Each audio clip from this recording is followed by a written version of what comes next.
अस्सलाम वालेकुम गाइस, मेरा नाम है रहमान अनवर और मेरा नाम है मोहम्मद सुहेल। और आज हम जिस वीडियो पे रिएक्ट करने जा रहे हैं, इस वीडियो का टाइटल है Pakistan angry letter to USA. तो ये वीडियो बहुत ही इंटरेस्टिंग होने वाली है क्योंकि जो पाकिस्तान है उनने यूएसए को एक लेटर लिख दिया है और उम्मीद करते हैं कि आपको वीडियो पसंद आएगी। अगर पसंद आए तो लाइक सब्सक्राइब ज़रूर कीजिएगा। और ये वर्ल्ड फेयर की वीडियो है भाई, और बहुत इंटरेस्ट वीडियो है क्योंकि तो चलो वीडियो शुरू करते हैं और वीडियो स्टार्ट करते हैं। नमस्कार and welcome you to world affairs. मैं हूं Prashant Dhawan. Now recently media के हाथ में लगी है चिट्ठी। ये चिट्ठी लिखी है पाकिस्तान के विदेश मंत्री शाह महमूद कुरैशी ने यूएसए की गवर्नमेंट को, प्राइमरली यूएसए के जो आज के समय ऑनवॉय हैं टू पाकिस्तान, उनको ये चिट्ठी लिखी है। और चिट्ठी का जो क्रक्स है, जो मेन पार्ट यहाँ पर ये है कि आज के समय पाकिस्तान बहुत ज़्यादा गुस्सा है इस बात को लेकर कि वाइट हाउस मतलब कि जहाँ पर जो बाइडन रहते हैं यूएस के प्रेसिडेंट, वाइट हाउस बिल्कुल इनडिफरेंट है टू इस्लामाबाद। इनडिफरेंट होने का मतलब होता है कि परवाह ही ना करना कि कोई चीज़ एग्जिस्ट करती है नहीं करती। अगर मान लो कोई आदमी है अपनी हेल्थ का ध्यान नहीं रख रहा ना, तो डॉक्टर लिखते हैं उसके बारे में he is indifferent towards his health.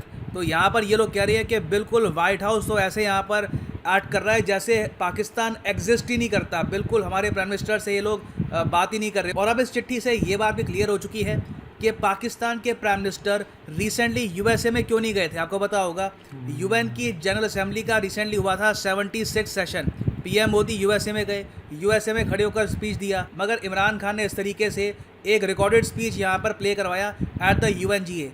इसका जो रीज़न है यहाँ पर समझ में आ रहा है कि एक्चुअली इमरान खान के सामने प्रॉब्लम ये थी कि अगर ये यूएसए में जाते तो यूएसए की गवर्नमेंट में इनसे मिलने वाला कोई वहाँ पर होता ही ना, काफ़ी एम्बैरेसिंग लगता। तो इन्होंने यहाँ पर यही सोचा कि ऑल टुगेदर यूएसए जाते ही नहीं है, नहीं तो इनके लोग यहाँ पर पूछेंगे कि इंडिया के पीएम तो मिल के आगे यूएस के प्रेसिडेंट से, आप यहाँ पर क्यों नहीं मिल पाए। सो यहाँ पर आप देख पाओगे ये चिट्ठी है। मैं टू बी ऑनेस्ट काफ़ी सरप्राइज्ड हूँ कि इस टाइप की चिट्ठी एक कंट्री दूसरे कंट्री के हेड ऑफ स्टेट को लिख सकती है कि हमको अटेंशन दो, हमको इग्नोर क्यों कर रहे हो।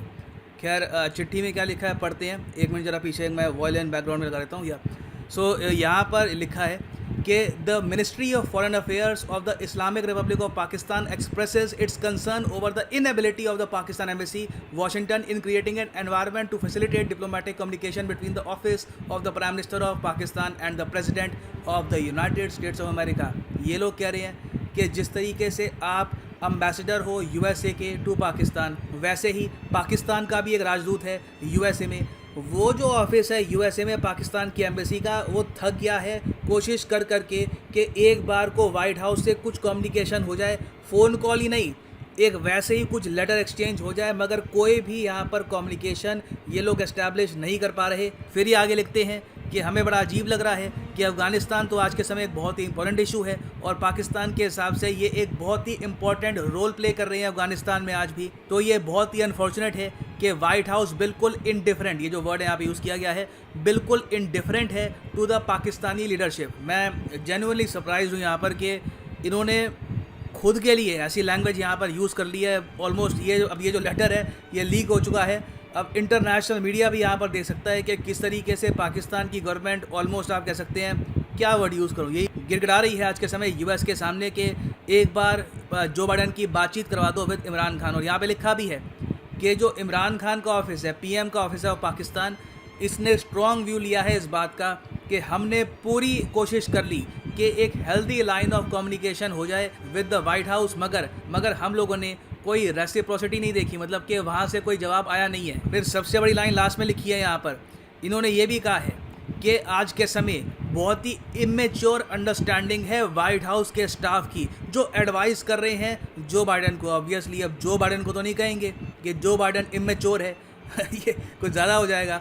तो इन्होंने यहाँ पर उससे एक कदम पीछे कह दिया है कि बड़ी इमेच्योर सी अंडरस्टैंडिंग है आज के समय वाइट हाउस के स्टाफ की, जो एडवाइस कर रहे हैं जो बाइडन को। तो इसलिए हम आपको चिट्ठी लिख रहे हैं कि प्लीज़ अपने प्रेसिडेंट को बोलो, समझें कि पाकिस्तान की डिप्लोमेटिक इंपॉर्टेंस क्या है और हमसे प्रॉपर तरीके से कम्युनिकेट करना शुरू करें।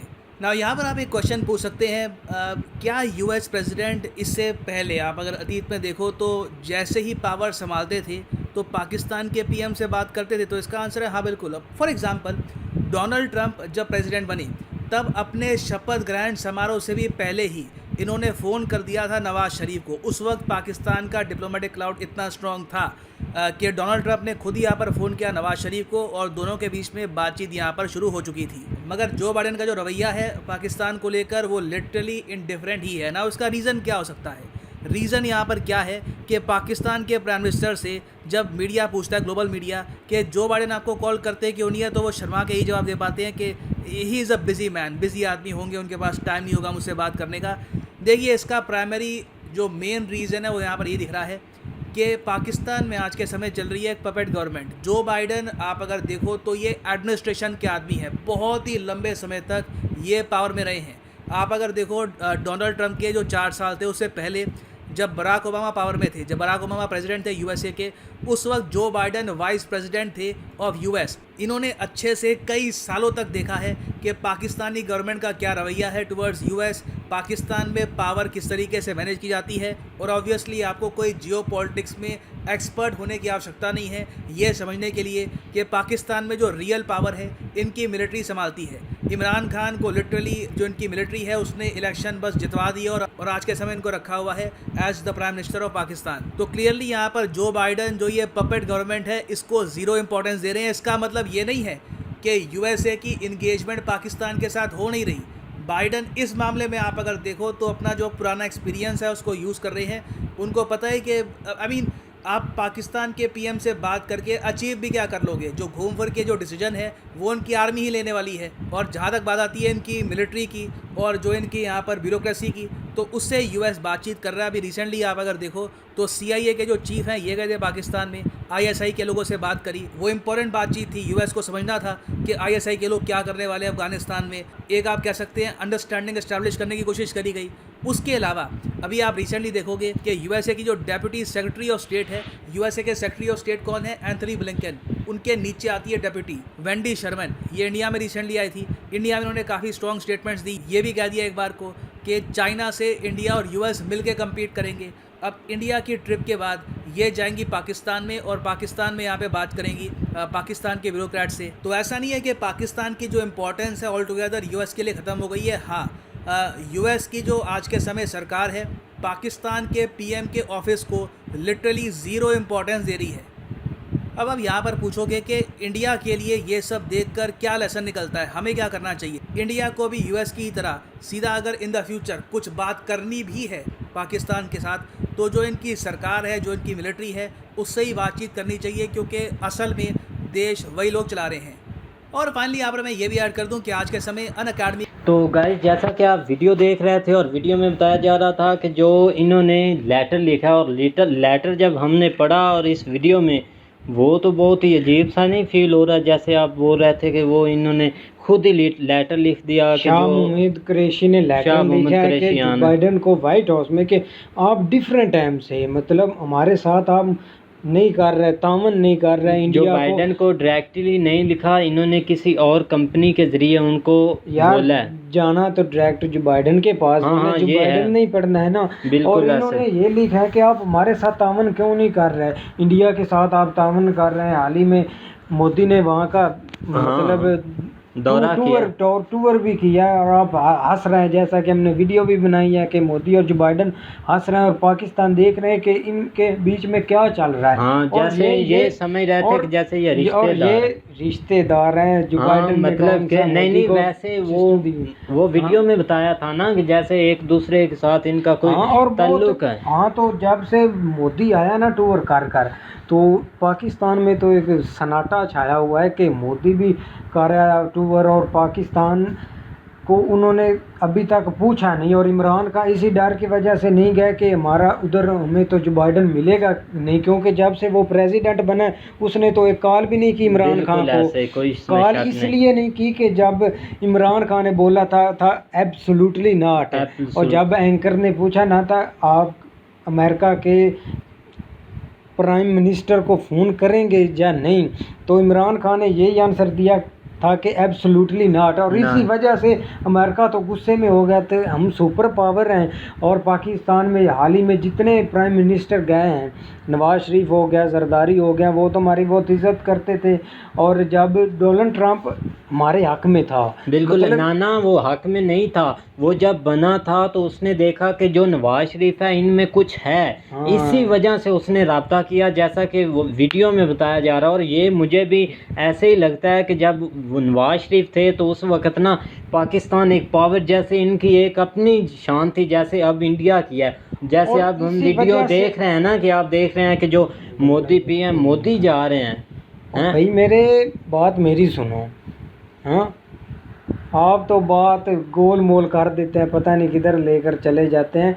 अब जो दूसरे मुल्क है ना, इंडिया हो गया, जो भी, वो भी कहते हैं कि हम इमरान खान से बात नहीं करेंगे, हम फ़ौज से बात करेंगे, क्योंकि जो सब पाकिस्तान में जो निज़ाम है वो फ़ौज चला रही है। इमरान खान तो बस ऐसे ही बैठा हुआ है कि बस नाम ही है, नाम का प्राइम मिनिस्टर। तो उन्होंने तो इसलिए कहना है क्योंकि अमेरिका में यूएन ने भी इमरान खान गया नहीं, बस वीडियो रिकॉर्डर वहाँ पर लगाया और तकरीर इसने सुनी जो भी कहा, लेकिन इसी डर की वजह से कि हमारा उधर कोई इस्तकबाल नहीं करेगा। बिल्कुल आप जाते तो सही, पता तो चलता, अगर वो इस्तकबाल नहीं करते तो फिर तो रियलिटी का पता लग जाना। आप गए ही नहीं उधर। अच्छा, मैं तो ये समझ रहा था कि इमरान खान गए हैं उधर। नहीं वो नहीं थे गए ना, इसी वजह से तो ये सब हलचल है कि वो पीएम बन गए हैं। मतलब कि वो जो बाइडेन है, और उन्होंने पाकिस्तान से रब्ता भी नहीं किया। ये क्या अजीब सा मामला चल रहा है। और हाल ही में जो उनकी एक क्या उसका नाम था, वो इंडिया में आई थी और उसने ये ऐलान कर दिया कि जो है ना चाइना के साथ हम दूसरा यूएसए और इंडिया मिलकर चाइना के साथ मुकाबला करेंगे, या जो भी है। मुझे तो नहीं वो मुकाबले नहीं होने, वो तो बस ऐसे ही हैं। जंग अब नहीं होती, जंग नहीं होती, वो मैं ये नहीं बोल रहा कि जंग होगी, हुई भी ना तो इंडिया और चाइना की होगी, और इंडिया भून देगा चाइना को, जैसा कि हालात उनके ख़राब हो चुके हैं। और मैं आपको ये बताना चाहता हूँ, मेन रीज़न जो है ना, अमेरिका हमारे साथ तामन नहीं कर रहा, इमरान खान को कॉल नहीं कर रहा, जब से बना अभी तक कॉल नहीं उसने की, ना इमरान खान ने किया। बस ये मेन चीज़ आती है ईगो। ये ईगो है इनमें, ईगो है। अब वो कहता है कि ये कॉल करे, इमरान का कहता है कि वो मुझे कॉल करे। ये ईगो का मामला भी एक अलग है। और ये मुझे लगता है अफगानिस्तान का जो मेन रीज़न अफगानिस्तान ही है ना। बिल्कुल ऐसे उनको यही लगता है कि तालिबान के साथ ये तामन में है। और जैसा कि उनका सीआईआई थी, वो मतलब आईएस से पूछने, आईएस तो बच्चों का तो खेल है नहीं, वो तो ये नहीं बताएंगे थे हम क्या अफ़गानिस्तान में कर रहे हैं। मतलब मेन मकसद यही था कि ऐसे कोई इन्फॉर्मेशन निकाले। ऐसे इन्फॉर्मेशन नहीं कोई देता, क्योंकि वो ये तो नहीं कि कोई बच्चे हैं और उन्होंने पूछना कि आप अफ़गानिस्तान में आईएस आपका क्या कर रहा है, तो उन्होंने तब्दील कर देना है कि हमारा आईएस से ये कर रहा है। और जो फैज़ हमीद को हटाया गया है ना आईएस से, वो भाई बहुत ख़तरा है, क्योंकि जब रिटायर हो गए ना जनरल बाजवा, उसके बाद फैज़ को वो मुंतकिल कर रहे हैं आर्मी चीफ इसके बाद। ठीक है, तो हो सकता है कि इसके पीछे भी कोई राज हो। और अब मज़ीद देखते हैं कि इनके मामलात कैसे हैं और इस लेटर का हल क्या निकलते हैं, क्योंकि मज़ीद वीडियो आएगी ना इस पर। और उम्मीद करता हूं कि आपको वीडियो पसंद आएगी। अगर पसंद आए तो लाइक सब्सक्राइब ज़रूर कीजिएगा और कमेंट में अपनी राय का इजहार ज़रूर कीजिएगा। अल्लाह हाफिज़।